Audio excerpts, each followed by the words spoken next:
Hi, I'm Eddie Galvez, Chief Architect here at Tibco. Today I wanted to go through the Tibco Live Datamart 2.0 product. What we're going to have here is the Tibco Stream-based 7.5 with Tibco Live Datamart 2.0 product installed, and I want to go through one of the demos that's included with the product to be able to familiarize yourself with what Live Datamart is about. This demo is included in the product download. You can run through this video at your own pace using the downloaded product after you install it. You're also going to need the Tibco Stream-based Live View desktop product installed for the full experience. What I have here is I have just started Stream-based Studio for the first time, and after the welcome screen, we're looking at the Stream-based Studio demos page.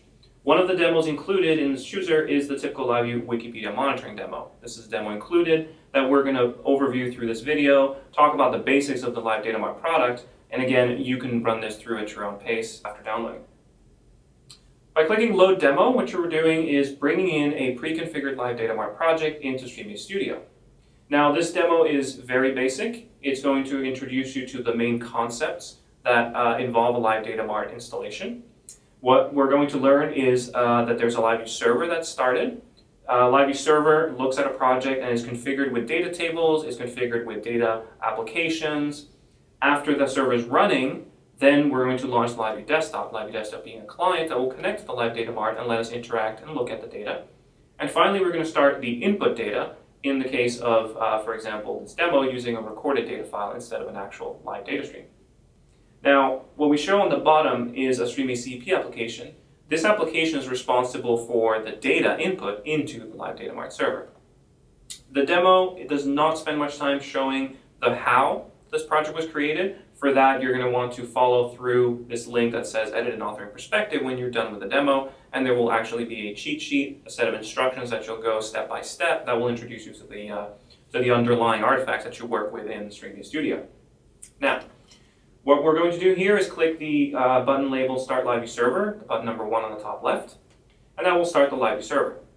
Now, at your own pace, what you can do on this screen while the Live Datamart server is starting is to click the next button and read these instructions. Much of this is what I'm going to describe in this video, but when you're doing this on your own, take the time and read this. This will describe a little bit what's going on as you're waiting, and it also describes the data flow of the application.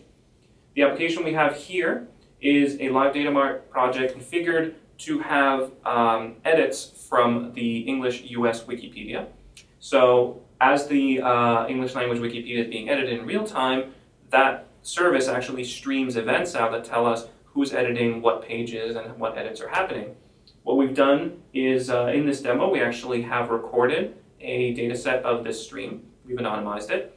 At the same time, there are instructions in the demo for you to edit the application and actually connect it to live data. For this video and in the included demo, by default, you'll be using a recording. So now that the server is running, we can close that screen, and this is ready to start the LiveView Desktop. Before I do that, I'm going to explain a little bit the application. The application that we have here in this picture, as I mentioned, by default will be reading a recorded data set. That data set, one of the event attributes is the person that modified the page. Now, that is either an anonymous user, in which case it's an internet IP address, or it is a registered username. In the case of an IP address, we can actually use a geolocation library and determine the geolocation, in this case against the US map. We're going to be thus storing all the data, the raw data events, and the geolocated events to the Live Datamart server. That's the purpose of this application. Button number 2 will launch the LiveView Desktop. Remember, you have to have this installed. It's usually a separate installer. And after clicking the button, it will ask you to choose where you've installed LiveView Desktop, and then it will launch it.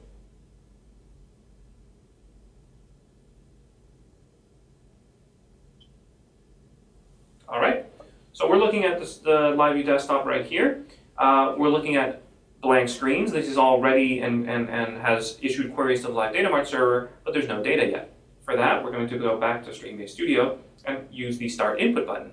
With the Start Input button, in this case, it's starting a feed simulator, which is a tool included with the product, that will read a recorded data file and send it to the Live Datamart server. Now we can go back to LiveView Desktop, and we can see that the full picture is complete. The data stream coming and pre-processing through a Stream-based CEP application is flowing into Live Datamart tables.